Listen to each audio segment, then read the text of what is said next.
This is the Work Smart Hypnosis Podcast, session number 379. Brenda Kaye on Hypnotic Happy Hours.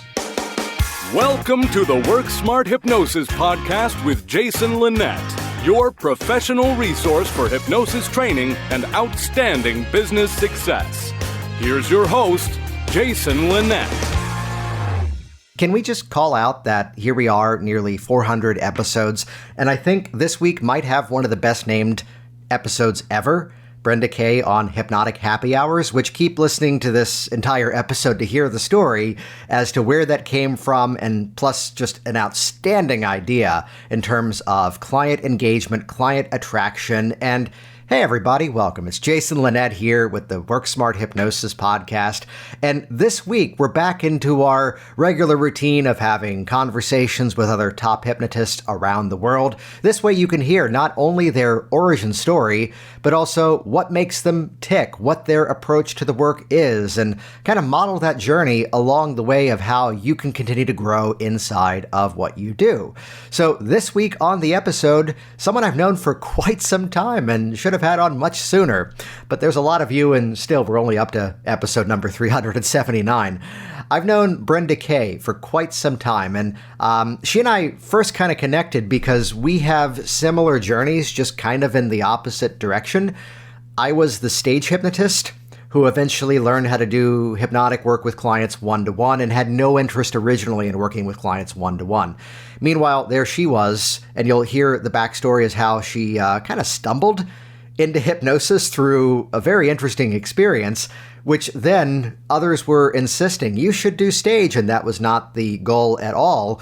And then you'll hear in our conversation how she set aside the clinical work for about 12 or 13 years to primarily do stage hypnosis work, mostly on cruise ships. And you're going to hear some interesting nuances to that. For those of you who may not necessarily be stage hypnotists, it's often easy for you all to kind of skip over an episode like this one. However, the reality is you should actually listen to this episode even faster, because many of your clients, their first introduction into hypnosis is by way of watching a stage show. And to have those answers on the ready as to how is this different, what's unique about the one-to-one work versus the work, in terms of stage, because that's something that's in the public conversation. I will say, and let me call this out because clearly Brenda's not this example, so we can both throw stones at it together. I keep hearing of other instructors or other practitioners who kind of insist that, I think stage is one of the worst things in the world. Well, you're going to hear a very recent anecdote of how I was at a convention myself about 2 weeks ago, and it turns out it was a rebooking because the event was canceled 2 years ago during the pandemic, but previous guest on this program, Zach Pensance, was there actually at this event that I was attending, and he was doing a show, which I absolutely loved.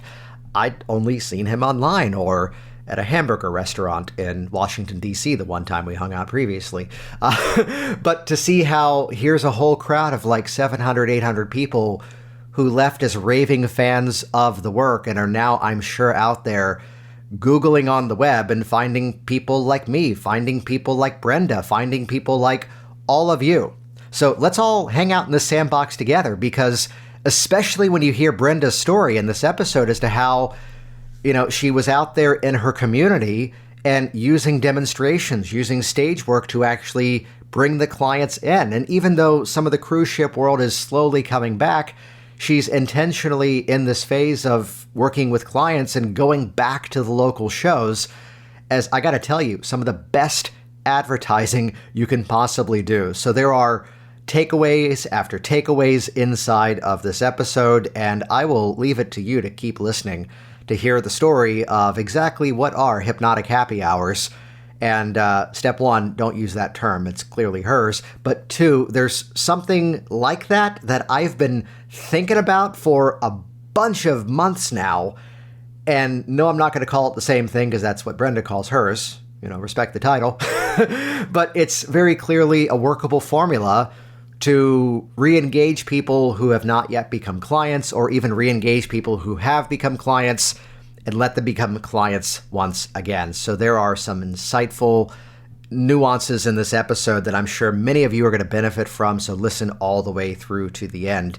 There's a brief moment, too, where we talk about a program that Brenda's a member of, and I gave some nuances of, in a quick teaching mode, of hypnotic business systems, which, here's the thing, I'm not the person, even on the hypnosis education side, that can ever go, this is the Facebook program, or this is the search engine optimization program, or as the conversation plays out here in this chat with Brenda, here's the hypnotic upsell formula. No, it's instead how once you understand the core psychological triggers that are necessary for someone to really buy into the value of hypnosis and hire out your services to work with you, the core psychological principles don't change. However, it's where when you kind of step to the side and see things from my hypnotic business systems mindset, well, it turns out the same formula you're about to hear me talk about to pivot people from a group meeting into paid services can actually be the same formula if you're doing a workshop in person. If you're, Brenda, listen, doing stage hypnosis and inviting people to then become your clients, or if you're doing an audio program, or fill in the blanks, people.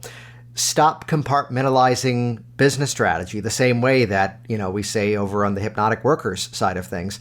Nobody puts hypnotic techniques in the corner.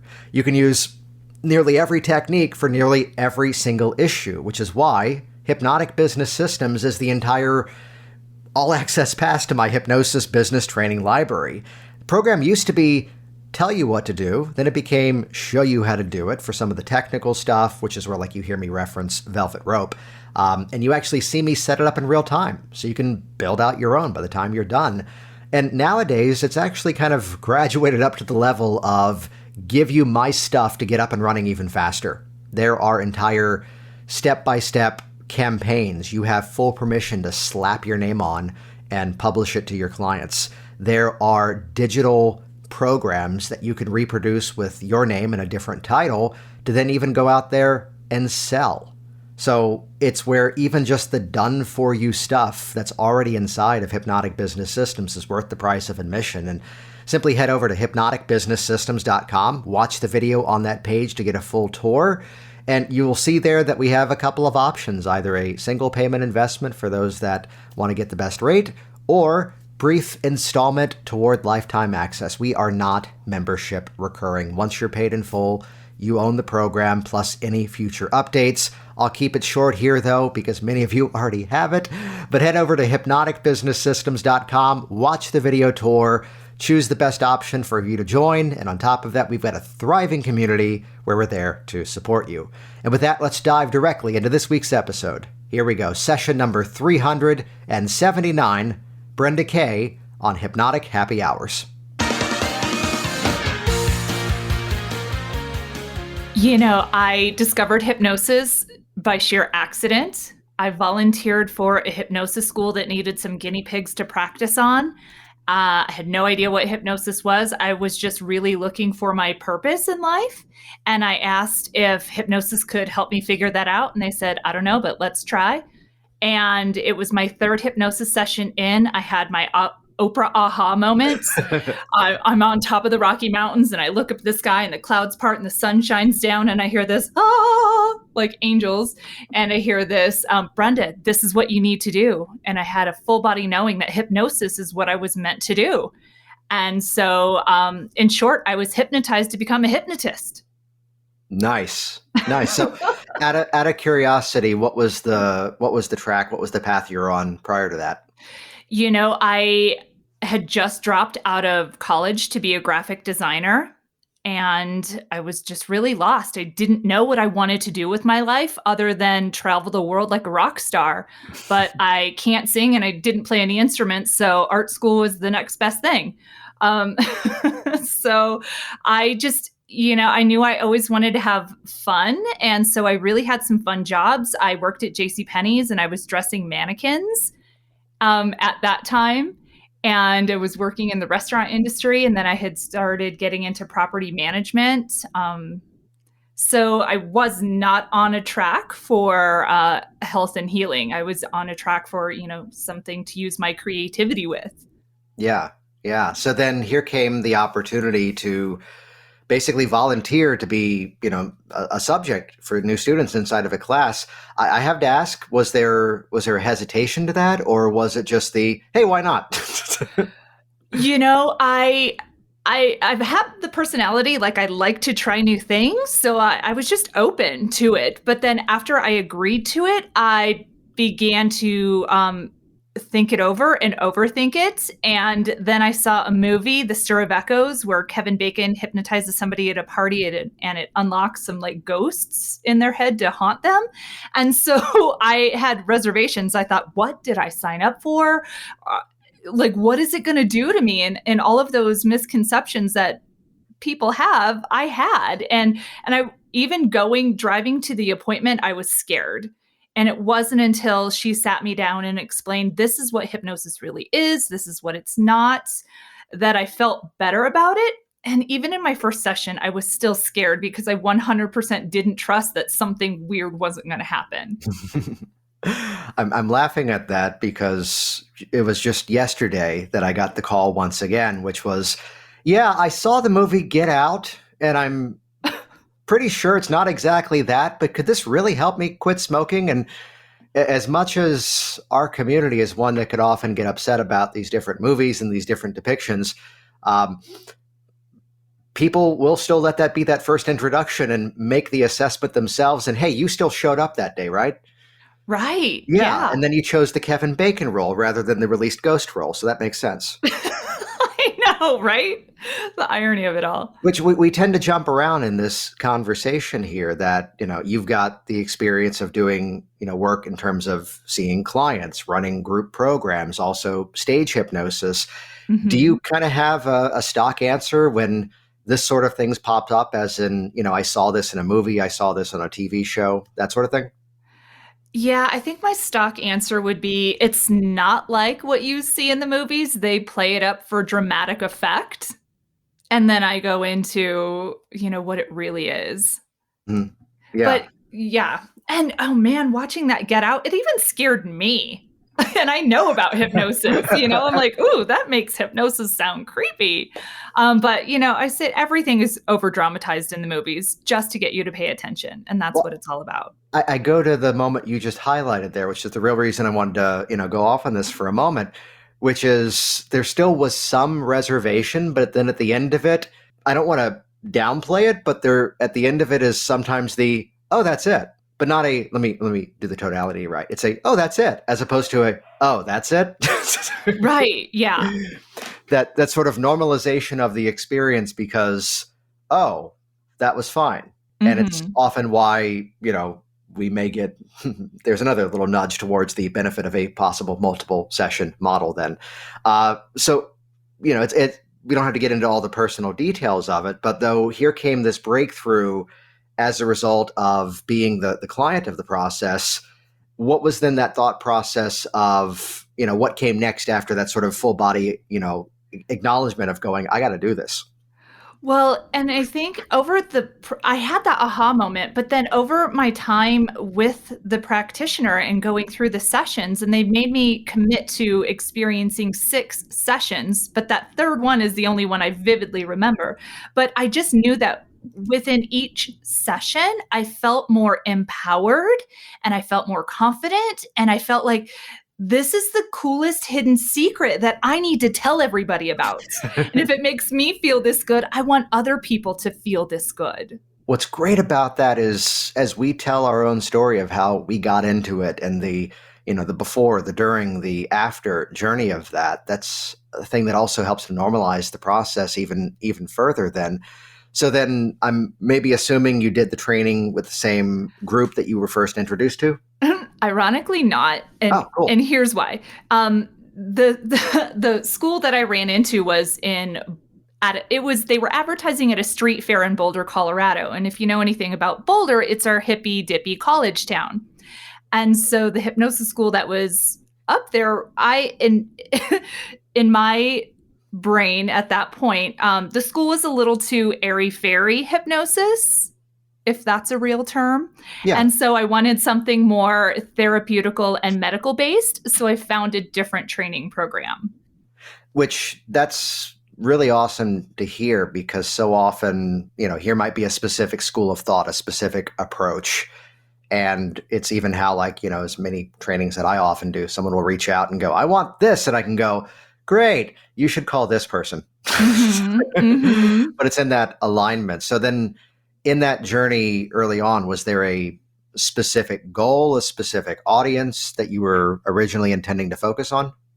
I didn't know exactly at the time what I wanted to focus on. And it was funny, in my training, everybody was sort of pegging me as a stage hypnotist. Brenda, you're going to do stage hypnotist. I know that that's the route you're going to go. And I said, heck no, there's no way that I will ever get up in front of people and talk. Like, I'm too shy. That's not me. Not going to happen. I'm going to work with smokers. And so, and my instructor at the time, basically, after I graduated from the training, I told my instructors that I was going to work for them in their clinic. And they were so taken back that I would have the audacity to just declare that they hired me to work in their clinic. And they said, okay, if you're going to work here, you have to be able to work with smokers and do it in one session. And so that was my main focus for the first couple years. So it was smoking clients and weight clients. Yeah. Did you find any nuances to those that kind of, defined how you would work with them? That we may often end up using some of the same techniques. We may often end up using some of the same protocols. Yet It's interesting that sometimes we kind of find our own way through the process, and at least our perception as to here's what really has to occur to affect the change, or sometimes it is just extremely straightforward. And honestly, that was over 20 years ago, so I'm not even quite sure what I was doing back then. Yeah. But it was a lot of direct suggestion and a lot of just motivating them to get what they want, just creating that big picture, moving, from the pain of where they're at to the pleasure of where they want to be. So that future pacing and getting them sold on that idea of how amazing it's going to be to get what they want, to be free. Yeah. So then, and we often highlight a good chunk of this origin story and getting started because there's many people out there that are specifically on that journey, and will eventually come around to the work, of course, that you're doing now. And as may have already been foreshadowed by something you just said, the turn of the journey that eventually occurred inside of that. So then was most of the time working in the other office? Was there another point in time where you eventually broke out as your own? There was. So I worked in their clinic for a number of years, and then I thought, I'm good at this, and I can do this on my own. I can break free. And so I did. I rented a room in a massage clinic, and I had my own private practice, and I would see clients here and there.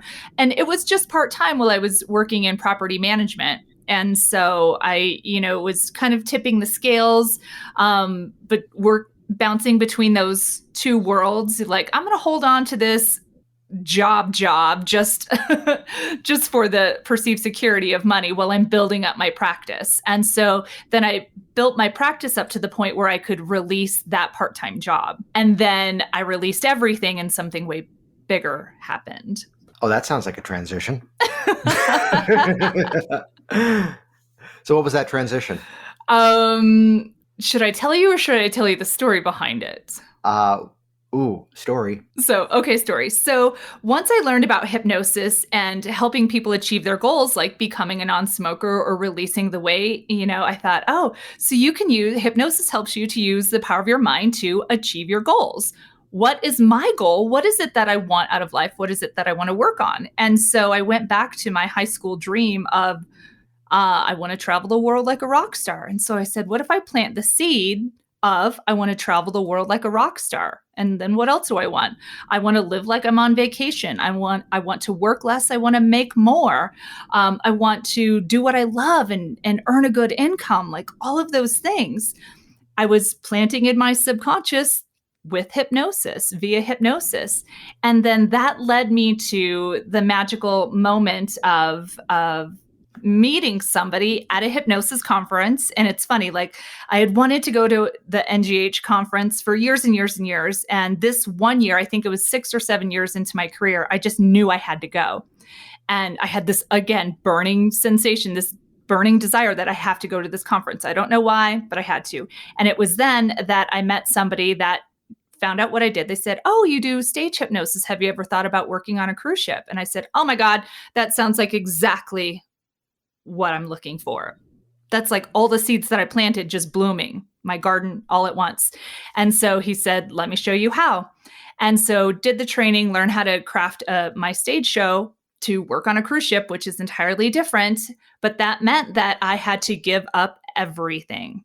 I gave up my apartment. I gave up my practice. I was even willing to give up the guy that I was dating at the time. I said, "I'm going to go do this. I'm going to go work on a cruise ship. I don't know when I'm going to be back, but I'll see you then. If you're still here." So that was the absolute moment of surrender, giving up everything to go work on a cruise ship. Yeah. Yeah, that's amazing then. And you hit a few things in there I want to come back to. What I'm curious though is, let's rewind back though, because you mentioned, which I'm laughing at this, and I knew part of the story already because we go back a number of years, but I didn't know the sequence of it, because I'm laughing that I was the stage hypnotist in my training who had no interest in seeing clients. Yeah. And we'll see how that turned out. And you were the person in the training with no interest in stage, denying it, wanting to see clients. And then clearly that became a large part of what you did. Where was that turning point even before, being introduced to the cruise ship world? Where did you make that transition into stage? Right. And that is a pivotal point, because I think what made that seed blossom that everybody was planting for me, I was in my early 20s and people weren't taking me serious as a therapist at that time. And so I thought, if I can just demonstrate my skills, if I can show people that I know what I'm doing, then they'll want to work with me. And that was my motivation to do the stage shows. And so I started doing shows to promote my practice. But then how was that going then in terms of using the presentation to then bring people in? It went well. It worked out really well, because you can demonstrate the power of your mind. And I learned that when you can do so in a fun way, then you're automatically building rapport. Mm-hmm. Yeah. You build that know, like, and trust. Well, it's that show is also better than tell. Exactly. And they're seeing the experience. So even before we kind of transition to the cruise ship conversation, and I love that you said, it's still a show, but it's a very different show. Oh man, I got to hear about that. What were the opportunities you were then seeking out or even creating to then book let's phrase it this way, to book the right shows that would then bring people in as clients? At that time, I was so just in love with hypnosis, and I just wanted to do it everywhere and anywhere that anybody would let me. Mm-hmm. And so I went to my local, just bars that had stages, and every single venue, comedy clubs that had stages. And I would talk to the owner and I would ask, can I do a show here? And I did a lot of shows for free just to get practice, just to put myself out there. And I would work on any stage that they would let me. And with that, I had a lot of challenging situations, but it helps you build your chops. If you can work in any situation, it just makes you better. You just deal with what emerges, right? Like you would in any client session. Okay, so then I'll go first. Then I got to hear yours. Which not quite, you've heard them too, and frequent guest on the program. Not quite the Dan Candell horror story, because just that man is a magnet for them, apparently. And that's his quote. That's not me saying it.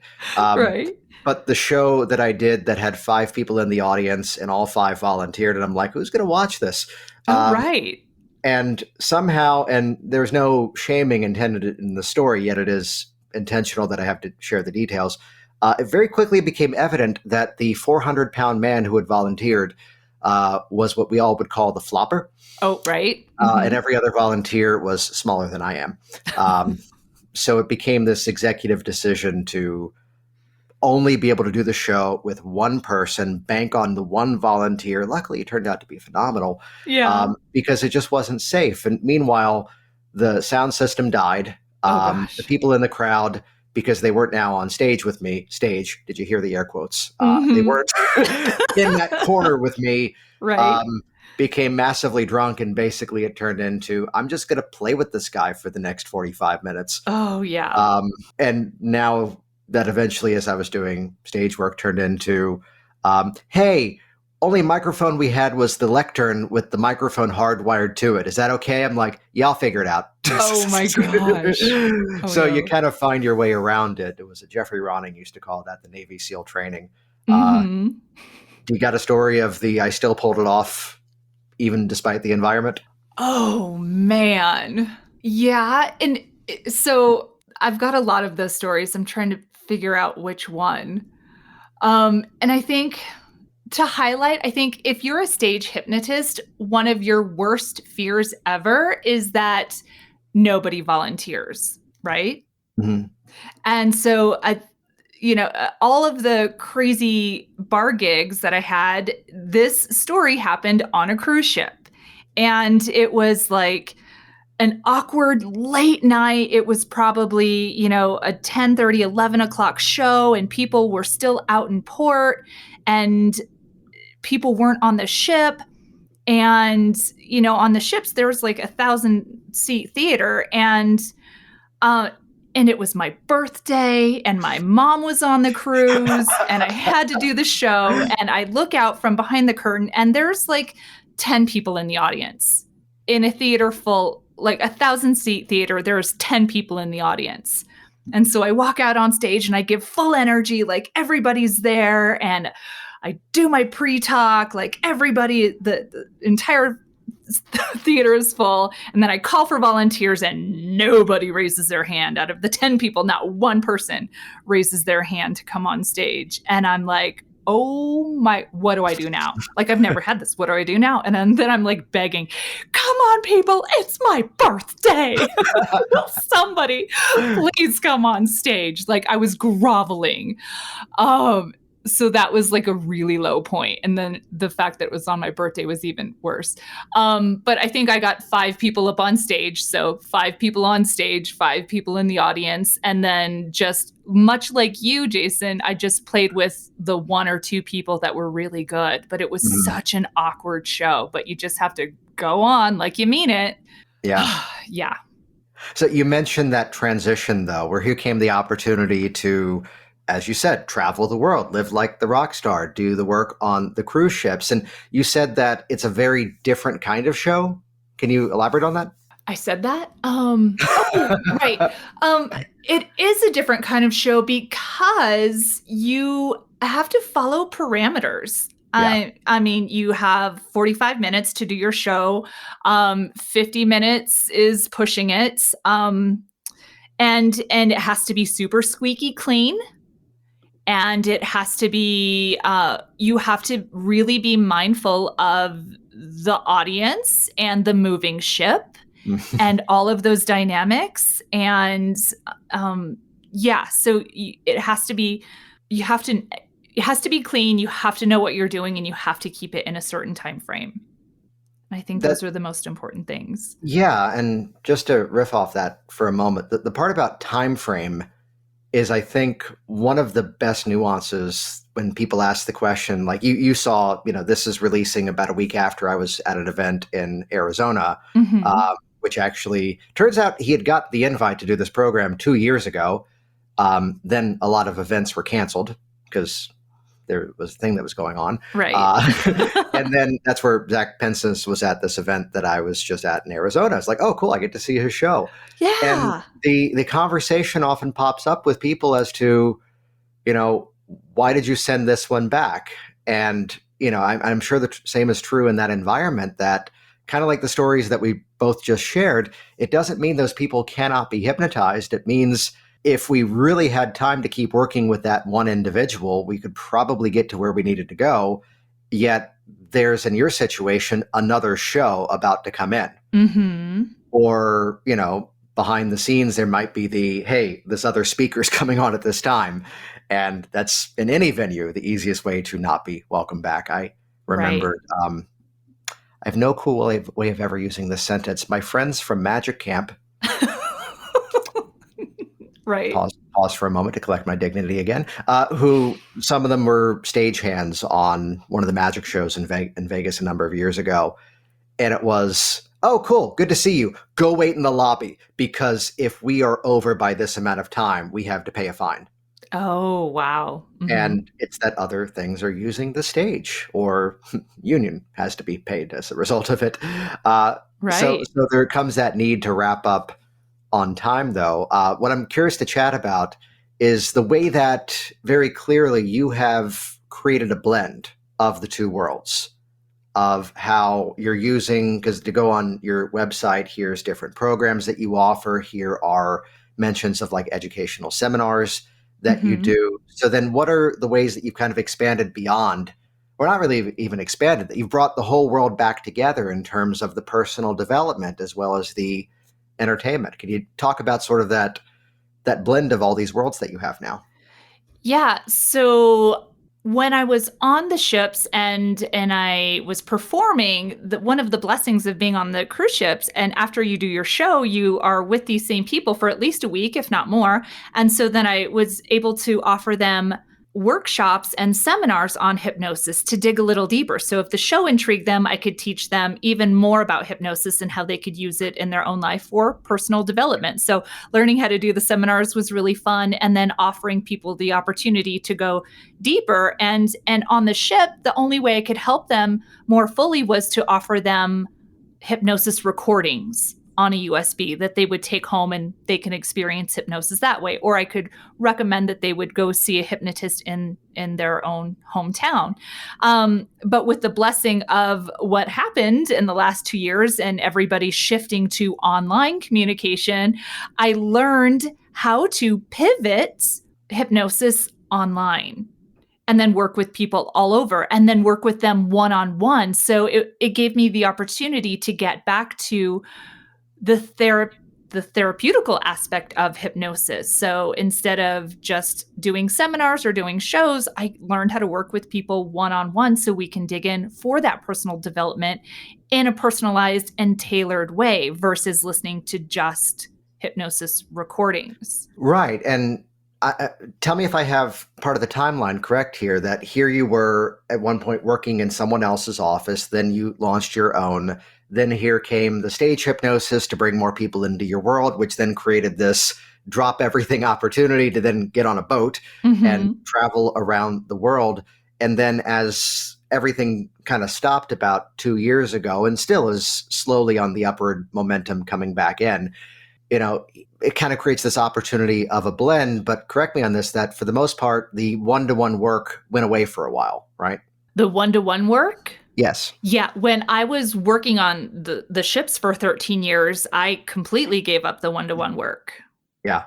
So then what I'm curious to ask about, really for myself, is what's different about it now? And it's often for the athlete to leave the game and then come back to it. They may be playing differently than before, yet there's, let's say, a little bit more intention behind it now, to approach something that we previously did, having had other experiences. Are there things that you're now doing differently inside of the work, having then had the 13 years basically being on stage or working either for group seminars or record the audio? What's different about it now? I think what's different now is that forcing myself way outside my comfort zone and learning how to be on stage and be a performer and be a speaker, and then learn how to connect with people from all around the world, just made me a better communicator. I think it gave me a better understanding of people.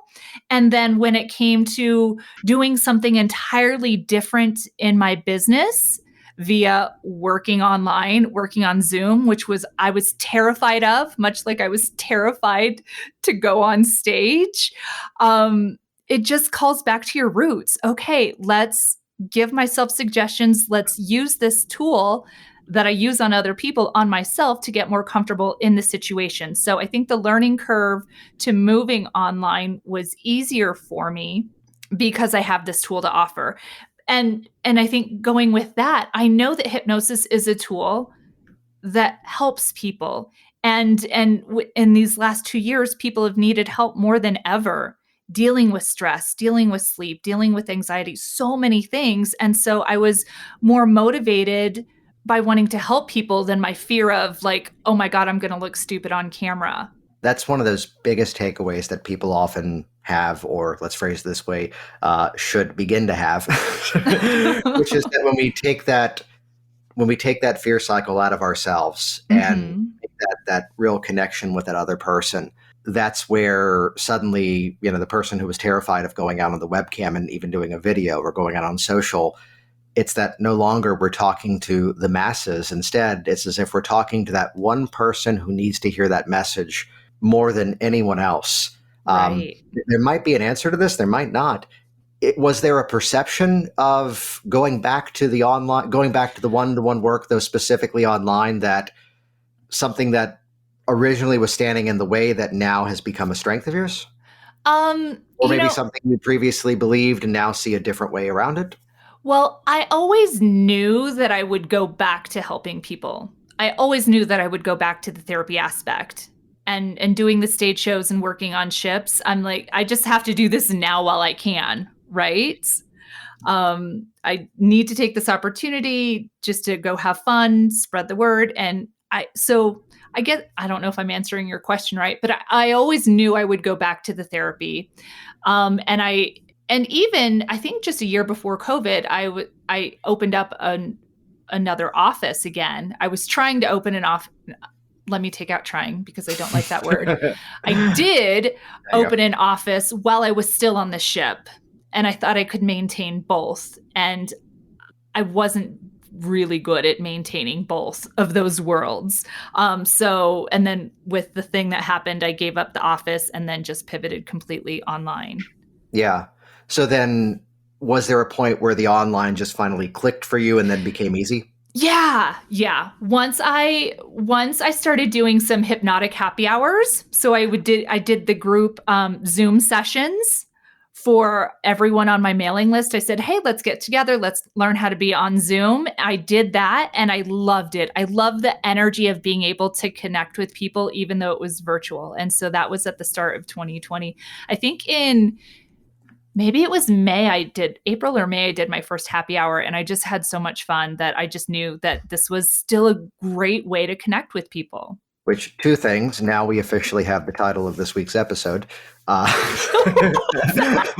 And second, can you kind of walk through what that took the shape of, how that played out?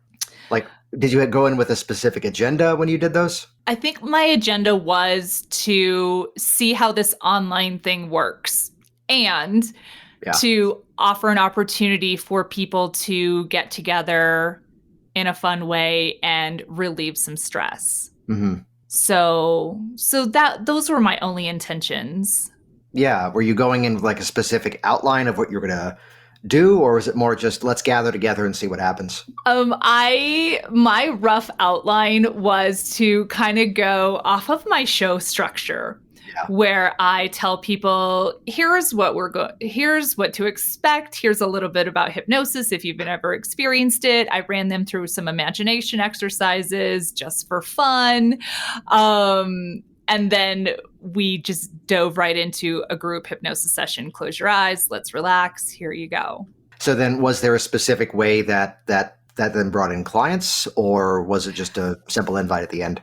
Oh, man. I'm really trying.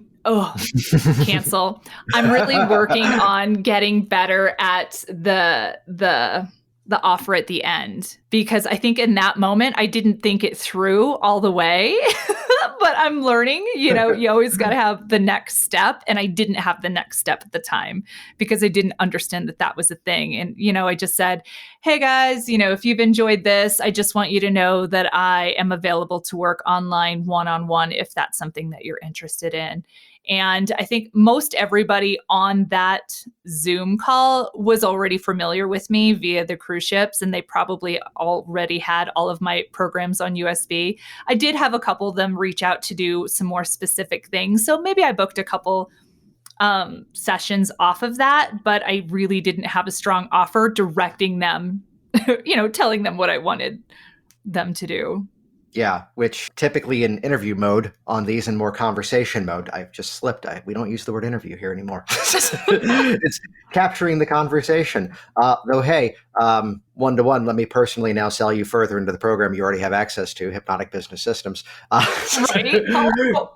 Which would be, for those that have that, the easiest one we can do is surprisingly how a simple, the marketing world calls it an application funnel. I put more stuff to it. That's velvet rope strategy. Mm-hmm. But the magic of the onboarding is the part that most people miss out on. So make sure to dig into that. But to have that built out, and then inside of, what segment is it? Group Session Machine. There's, I think, the last video on creating more sales. It's the simplest language, which is really easy if we've taught something, which I'm sure has been done. If you've shared something, they can then do on their own.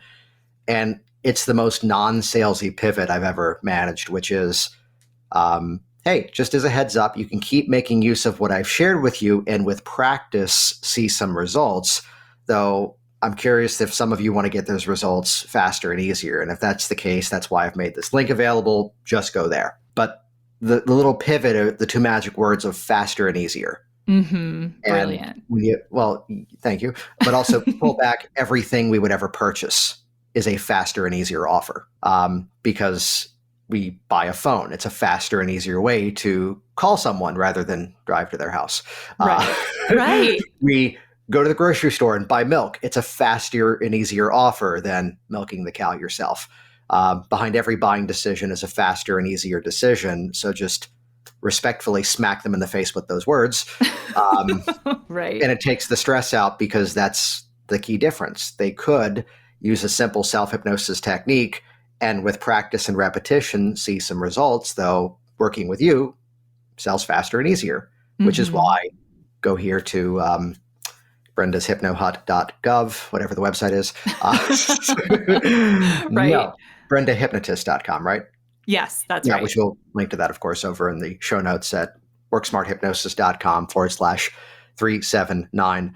So then just to kind of catch up to the present, are the cruise ships now on the upward momentum once again for you, or where's the focus these days?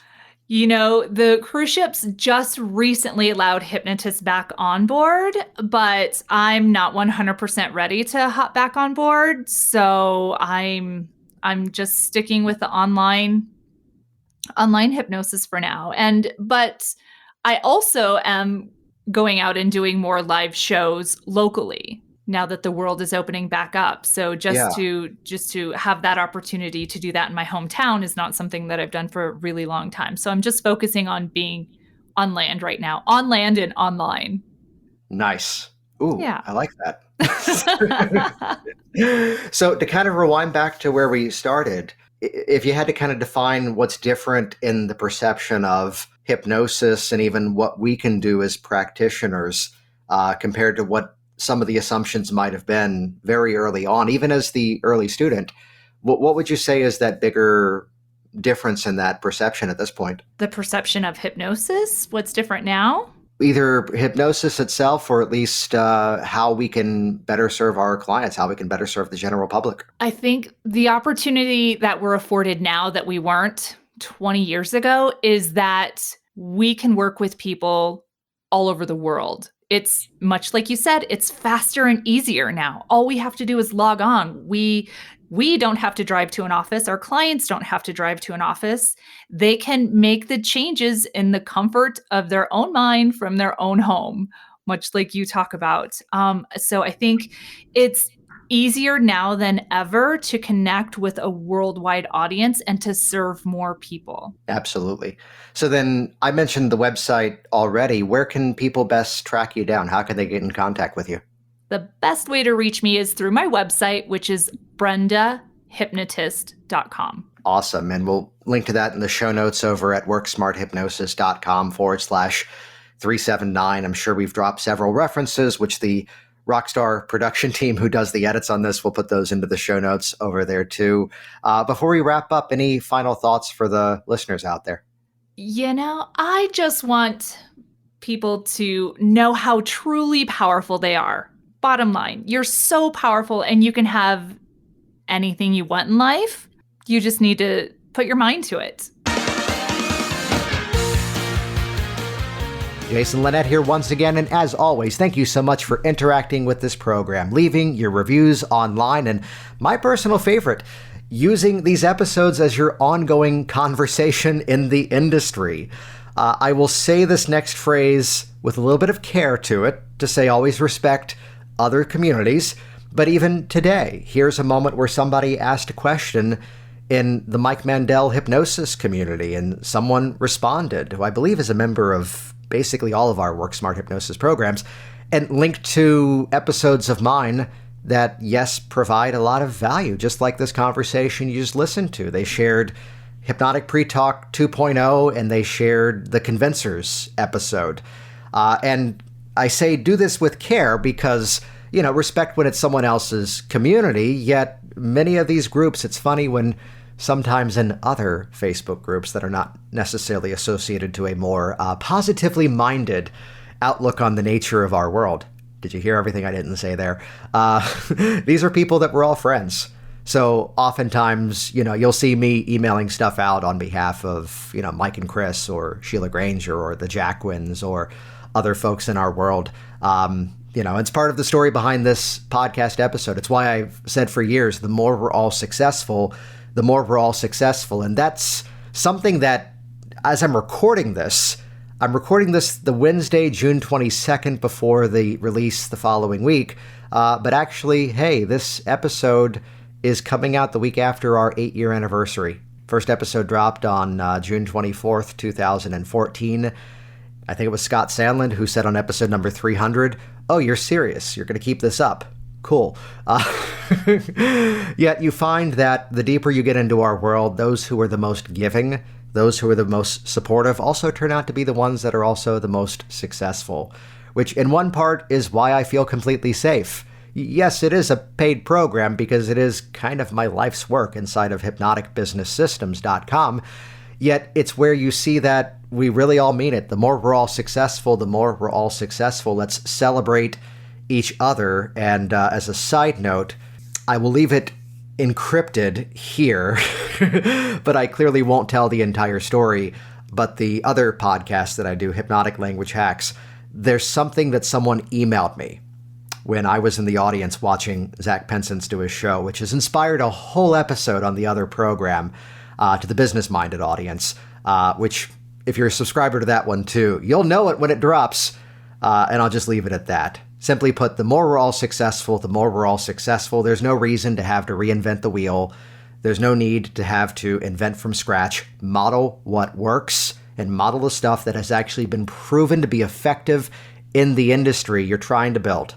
That's why I didn't have her on the program, because she's a paid member of Hypnotic Business Systems, but that's why I feature these conversations. And yes, that's why I'll give it a brief mention at times to say, head over to hypnoticbusinesssystems.com, watch the video tour, take note of the massive value you're about to receive, and join us inside of that program over at hypnoticbusinesssystems.com. Thanks for listening. Thanks for listening to the Work Smart Hypnosis podcast at worksmarthypnosis.com.